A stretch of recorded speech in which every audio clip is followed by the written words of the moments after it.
Yo, what is up, everybody? Go back again. Another short horror story from the author, vanyashekhar. Remember to use the links in the description below. Show love to them. Like, comment, and subscribe. Mama. I had a troubled childhood. My father worked late night shifts and would often come home drunk, sometimes with strange women. My mother didn't like it, but she didn't say anything to Papa. Papa would often abuse us, and mostly he used to go to his room with the strange woman, leaving me and Mama alone. Mama would hug me and rock me till I fell asleep. Mama didn't cook anymore, she didn't clean anymore, and our house was a mess. I grew quieter at school.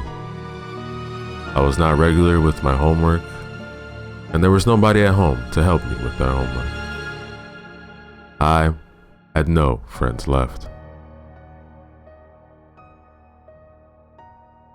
It was not always like this. Ours was a happy home once. I had birthday parties wherein I used to invite my whole class.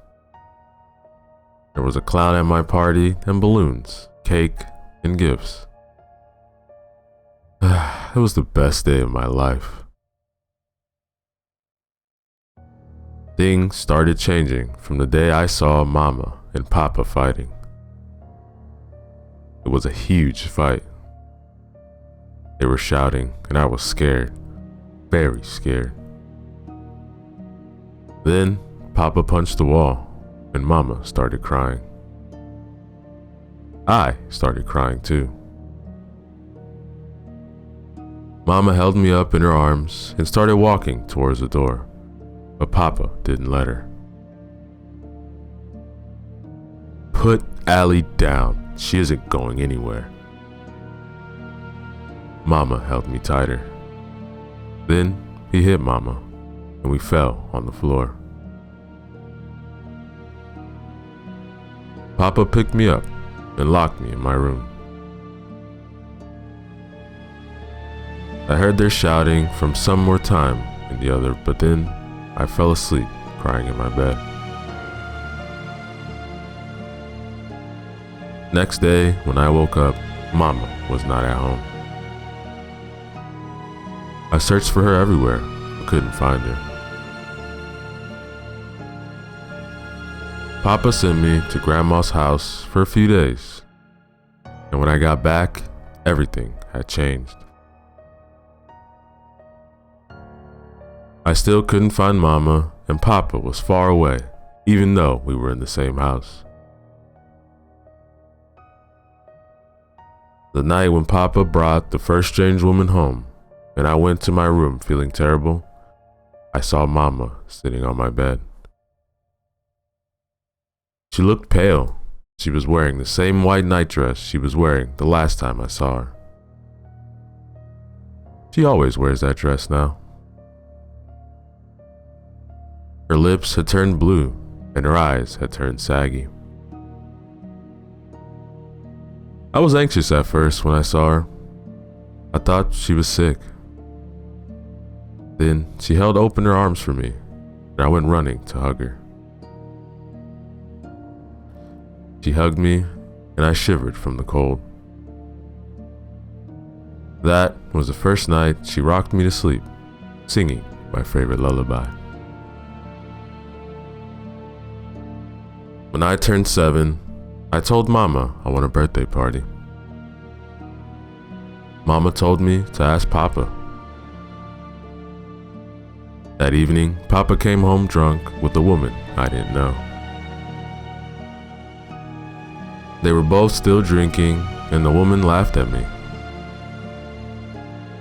He laughed at the patch I had stitched myself in my night suit because Papa didn't have the time to buy me a new one. He laughed at my hair, which hadn't been combed.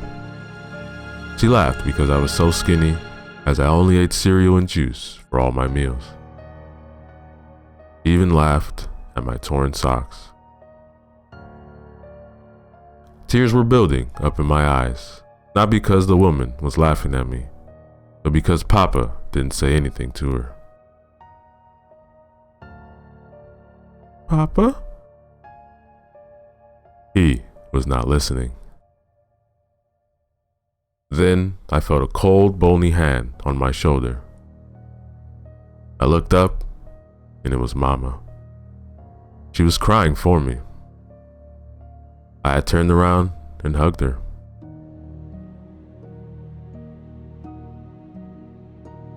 What is she doing?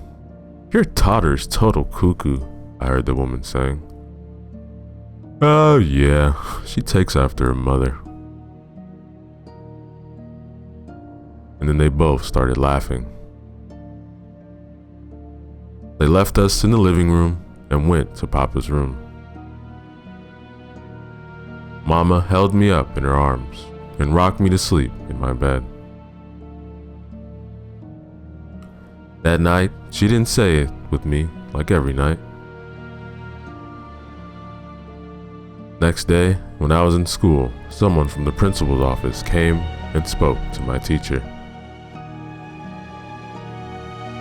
The teacher came to me and asked me to go out with her.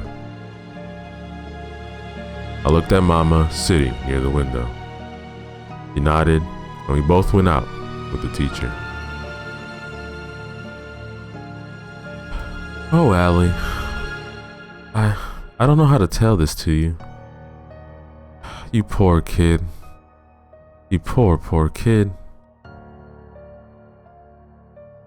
Mama was staring at her. She didn't like what my teacher was doing. I pulled away from her. I did like Miss Bennett, but I didn't want anything bad to happen to her. It's okay, Mama, I whispered. But I didn't see or hear from Miss Bennett after that day. My grandparents came sometime later and took me home with them. I had a decent childhood after that. I had enough food, toys, and clothes. I even made new friends with my mother, who approved it in school. I didn't know anything then, but when I grew older, I got to know that both my father and the woman were found dead that day. They were both found naked in the park, and their faces were scratched as by some wild animal. Their bodies were twisted in some unhumanly angles, and their eyes were pulled out from their sockets.